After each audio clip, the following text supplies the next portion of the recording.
Le convoi militaire de la force française Barkhane, de nouveau freiné dans sa traversée par un millier de manifestants. Pneus en travers des routes, départs de feu, barrages humains, les militaires français restent bloqués à Terra pendant près de 5 heures. Présentes sur place, les forces de sécurité nigériennes tentent de maintenir les manifestants à distance à coups de gaz lacrymogène. Selon l'armée française, plusieurs camions du convoi auraient été pris pour cible. Des individus auraient même tenté de s'en emparer. Sur les réseaux sociaux, l'armée française est accusée de tirer sur la foule. De fausses informations selon le porte-parole de l'état-major français, joint par téléphone. Il confirme toutefois des tirs de sommation des gendarmes nigériens et des soldats français pour sécuriser le convoi. Depuis son départ de Côte d'Ivoire vers Gao au Mali, le trajet du convoi français est semé d'embûches. Dès son entrée sur le territoire burkinabé, il est ralenti à Bobo-Dioulasso, à Ouagadougou, puis à Kaya.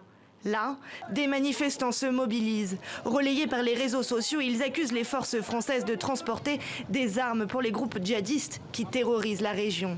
À Kaya, 4 manifestants ont été blessés. Les circonstances sont toujours indéterminées. Jeudi, le convoi avait finalement pu quitter le pays pour entrer au Niger, avant d'y être à nouveau bloqué ce samedi. Dans ce contexte anti-français, le président nigérien Mohamed Bazoum a exprimé sa reconnaissance envers la France et apporté son soutien à l'armée française.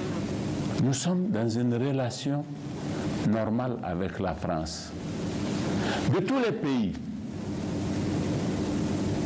qui sont engagés à nos côtés dans la lutte contre le terrorisme, aujourd'hui, la France est le pays qui consent le plus de sacrifices. Le convoi a finalement pu quitter Terra à la mi-journée. Il a repris sa progression vers Gao. De nombreuses précautions ont été prises pour sécuriser le convoi jusqu'à son arrivée au Mali, où là aussi, les critiques se multiplient à l'égard de la présence française au Sahel.